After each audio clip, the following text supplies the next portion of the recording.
adalah gembalaku, takkan kekurangan aku.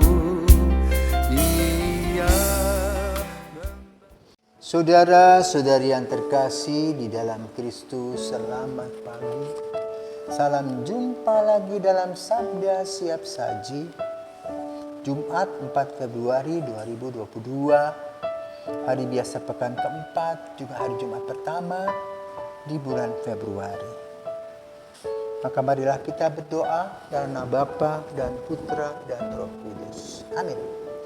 Allah Bapa umat manusia, kami bersyukur atas rahmat kehidupan yang Kau berikan.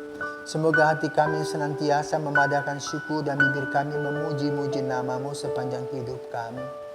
Dengan pengantaran Tuhan kami Yesus Kristus Putra-Mu yang hidup dan berkuasa bersama Dikau dalam persatuan Roh Kudus Allah sepanjang segala masa.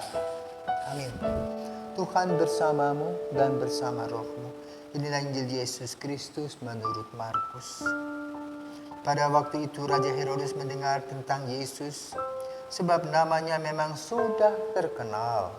Dan orang mengatakan Yohanes Pembaptis sudah bangkit dari antara orang mati. Dan itulah sebabnya kuasa-kuasa itu bekerja di dalam dia. Yang lain mengatakan dia itu Elia. Yang lain lagi mengatakan dia itu seorang nabi, sama seperti nabi-nabi dahulu. Waktu Herodes mendengar hal itu, ia berkata, "Bukan, dia itu Yohanes yang sudah kupenggal kepalanya dan kini bangkit lagi."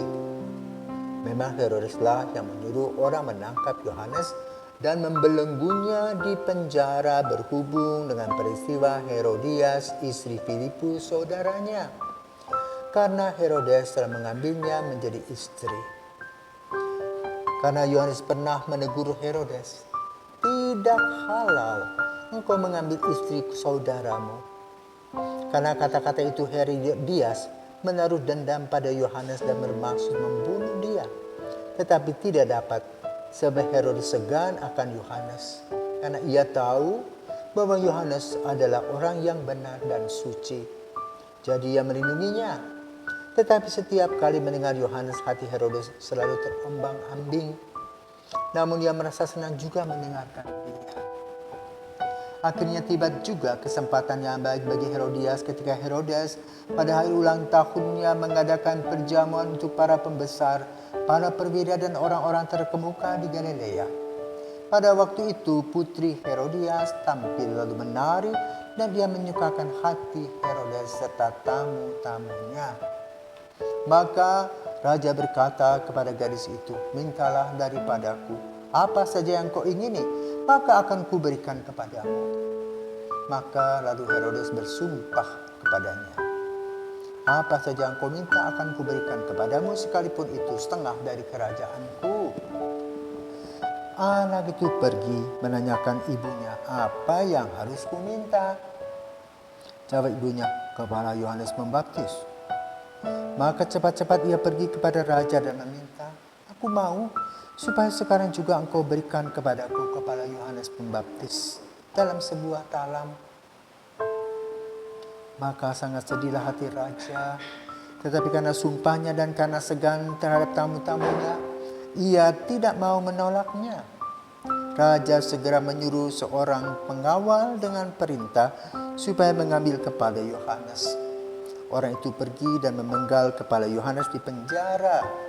Ia membawa kepala itu dalam sebuah talam dan memberikannya kepada gadis itu. Dan gadis itu memberikannya pula kepada ibunya.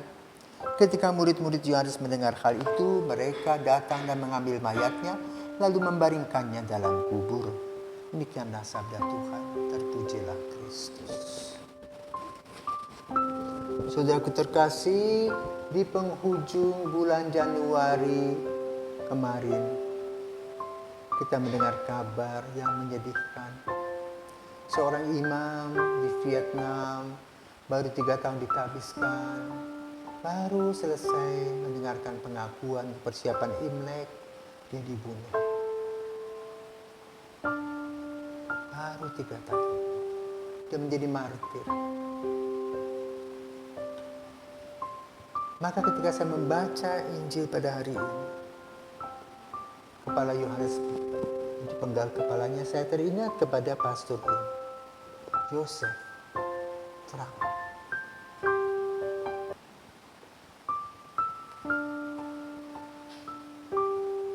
Itulah risiko dari panggilan.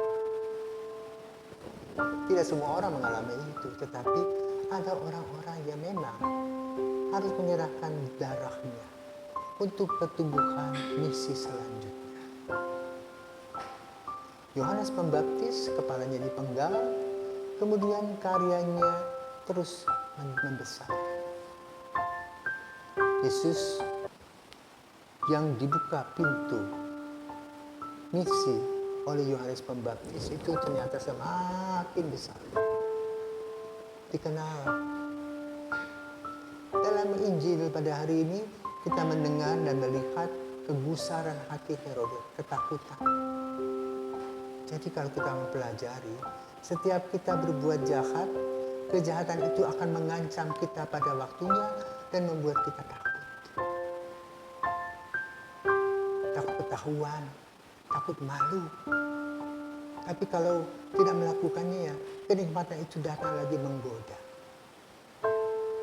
Ini tantangan dalam pewartaan. Godaan selalu ada. Maka amat sangat tergantung kepada orang-orang yang diutus. Yosef telah menjadi martir, telah membela kebenaran. Lalu bagaimana dengan kita? Bila kita merefleksikan apa yang disampaikan Injil pada hari ini, maka kita perlu merefleksikan diri. Satu, sebagai Yohanes telah melakukan tugas mulianya dengan sungguh-sungguh, sudah berani menegur seorang raja Herodes. Dan Herodes kemudian menggunakan kekuasaannya.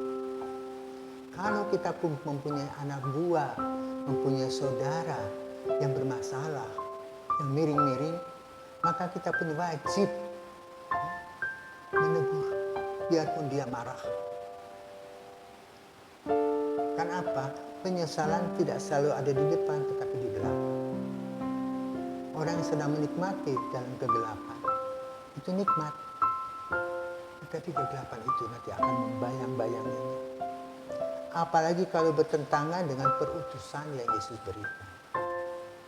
Yohanes Pembaptis sudah melakukannya dengan sungguh-sungguh, berani menerima risiko. Karena dia sudah menegur secara moral raja yang berselingkuh tadi. Kalau kita mempunyai teman pun yang berselingkuh, harus disampaikan.